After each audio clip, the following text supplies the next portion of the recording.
আমার কাপড় দিয়ে বললো, ভালো করে ব্যান্ডেজ করে জামা বদলে নিবি। আমি করে দিতাম, কিন্তু এমন জায়গায় ব্যথা পেয়েছি সেটা সম্ভব না, তাই নিজে করে নে। আমি স্কুলে যাচ্ছি, সামনে এক্সাম, তাই স্কুল মিস দেওয়া যাবে না। ম্যাডাম বলেছে তোকে বাসায় রেখে যেন ফিরে যাই, তাই আপাতত 2 ঘন্টা তুই বাথরুমেই থাকবি, আমি স্কুল থেকে ফিরে খুলে দিব। বলেই দরজাটা লক করে দিয়ে আদিত্য বেরিয়ে গেল। আদিবা ভেতর থেকে চেঁচাতে লাগলো, আমাকে রেখে যেও না প্লিজ ভাইয়া, এখানে থাকবো কি করে, যেও না প্লিজ। এই শুনে কার কথা আদি বাইরে চলে গেল। এদিকে প্রায় 1 ঘন্টা পর আদিত্যের মা মিসেস মিনা বেগম বাসায় ফিরলেন, সাথে অরিন আর সাদিয়াও ফিরেছে। অরিনের রুম আদির রুমের পাশেই, তাই রুমে ঢুকতেই কান্নার আওয়াজ শুনতে পেল। অরিন সাথে সাথে দৌড়ে মায়ের ঘরে গেল।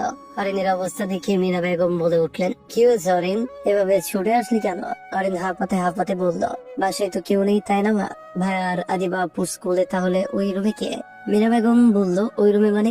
ভাইয়ের রুমে কে যেন কাঁদছে মা, আমি স্পষ্ট শুনেছি, কিন্তু রুম তালাবদ্ধ। মিনা বেগম বলল, কি যাতা বলছিস? আদিবা আদি দুইজন একসাথে স্কুলে গেল, এখনো ফেরার সময় হয়নি। তাছাড়া আমরা তালা খুলে ভেতরে ঢুকলাম, একে তো বাইরের তালা থাকে, তাছাড়া আদি বাইরে যাওয়ার সব সময় নিজের ঘর তালাবদ্ধ করে যায়, তাহলে ওর রুমে কে থাকবে?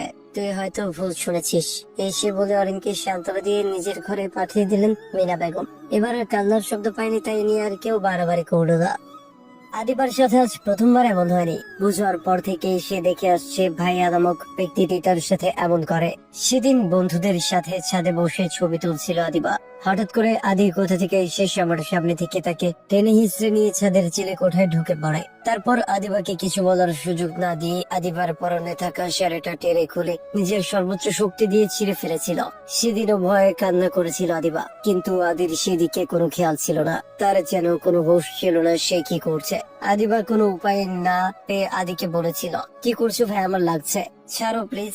শাড়িটা ছিঁড়ে ফেলছো কেন? প্লিজ শাড়িটা ছাড়ো, আম্মু আমাকে মারবে।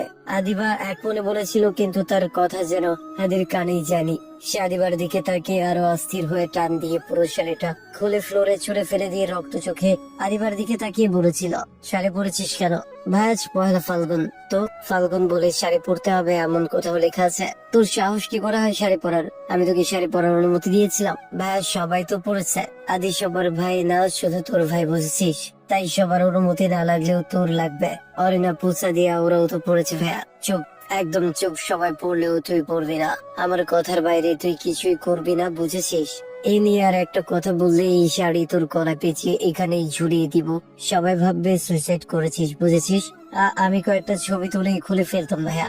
তুই মাত্র ক্লাস 9-এ পড়িস, এখনো এতটা বড় হোস্টেল যে শাড়ি পরে ঢং করবি। আর এসব বান্ধবীদের বাসায় এনেছিস কেন? বান্ধবী মানে কূটনীতিবিদ, এসব মেয়েদের থেকে দূরে থাকবি, বুঝেছিস? আর সহ্য করতে না পেরে আদিবা কেঁদে দিয়ে বলল, আমি এতটাও ছোট নেই ভাইয়া, ক্লাস 9-এ পড়া একটা মেয়ের পরনের শাড়ি যে এভাবে খুলে নেওয়া যায় না, সেটা কি তুমি বোঝো না? আদি রক্ত চোখ হতে তাকালো আদিবার দিকে। ধমক দিতে গিয়েও থেমে গেল। নিমিষে অসহায় ভঙ্গিতে শাড়িটা আবার কুড়িয়ে এনে আদিবার কোমরে ঘুষতে ঘুষতে বলল, এইভাবে কাঁদিস না, মেজাজ খারাপ হয়ে গেলে আমি নিজেকে কন্ট্রোল করতে পারি না। তোর ভুলগুলো যেমন আমাকে কষ্ট দেয়, তেমনি তোর কান্নাও আমাকে বড্ড চালায়। আদির কথা আদিবার কানে ঢুকলেও মাথায় ঢুকলো না। ও কি বোঝাতে চাইলো তাও বুঝলো না। আদি জোরে ধমক দিয়ে বলল, কান্না থামা। কিরে, তোকে কান্না থামাতে বললাম তো, কথা কারে যায় না?